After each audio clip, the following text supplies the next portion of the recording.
ಬಾಲಿವುಡ್ನ ಬಾದ್ಶಾ ಅಂತ ಕರೆಸಿಕೊಳ್ಳುವಂತಹ ಶಾರುಖ್ ಖಾನ್ ಶೂಟಿಂಗ್ ಸಂದರ್ಭದಲ್ಲಿ ಬಿದ್ದು ಕಾಲು ಮುರ್ಕೊಂಡಿದ್ದಾರಂತೆ. ನಟ ಶಾರುಖ್ ಖಾನ್ಗೆ ಶೂಟಿಂಗ್ ವೇಳೆ ಗಾಯವಾಗಿದೆ. ಕಿಂಗ್ ಸಿನಿಮಾ ಚಿತ್ರೀಕರಣದ ವೇಳೆ ಶಾರುಖ್ ಖಾನ್ಗೆ ಗಾಯವಾಗಿದೆ ಅನ್ನುವಂಥ ವರದಿ ಈಗ ಬರ್ತಾ ಇದೆ. ಮುಂಬೈನಲ್ಲಿ ನಡೀತಾ ಇರುವಂಥ ಕಿಂಗ್ ಸಿನಿಮಾ ಚಿತ್ರೀಕರಣ, ನಟ ಶಾರುಖ್ ಖಾನ್ಗೆ ಶೂಟಿಂಗ್ ವೇಳೆ ಗಾಯ.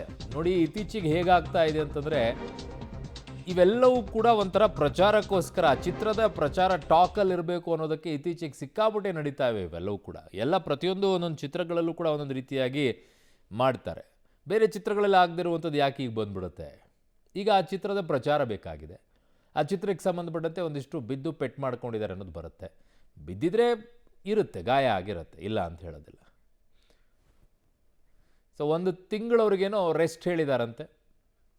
ಓಕೆ, ಒಂದು ತಿಂಗಳವರಿಗೆ ರೆಸ್ಟ್ ಮಾಡೋದ್ರೊಳಗೆ ಏನಿದೆ? ಬೇರೆ ಎಲ್ಲ ಶೂಟಿಂಗು, ಡಬ್ಬಿಂಗು ಎಲ್ಲ ಮಾಡ್ಕೊಳ್ತಾರೆ. ಕಾಲಿಗೆ ಪೆಟ್ಟಾಗಿದೆ ಅಂತಿದ್ದಾರೆ, ಡಬ್ಬಿಂಗ್ ವಾಯ್ಸ್ ಮಾಡ್ಕೊಳ್ತಾರೆ, ಶೂಟಿಂಗ್ ಇನ್ನುಳಿದು ನಡೆಯುತ್ತೆ. ಪ್ರಚಾರ ಅಂತೂ ಸುಮ್ಮನೆ ಸಿಕ್ತಲ್ವ? ಈಗ ಆ ಚಿತ್ರದ ಹೆಸರು ಎಲ್ಲ ಕಡೆಯೂ ಕೂಡ ಈಗ ಕಿಂಗ್, ಹೊಸ ಸಿನಿಮಾ ಯಾರ್ದು? ಶಾರುಖ್ ಖಾನ್ ಅಂತ ಬಂತಲ್ಲ ಕಿಂಗ್ ಅಂಥೇಳಿ.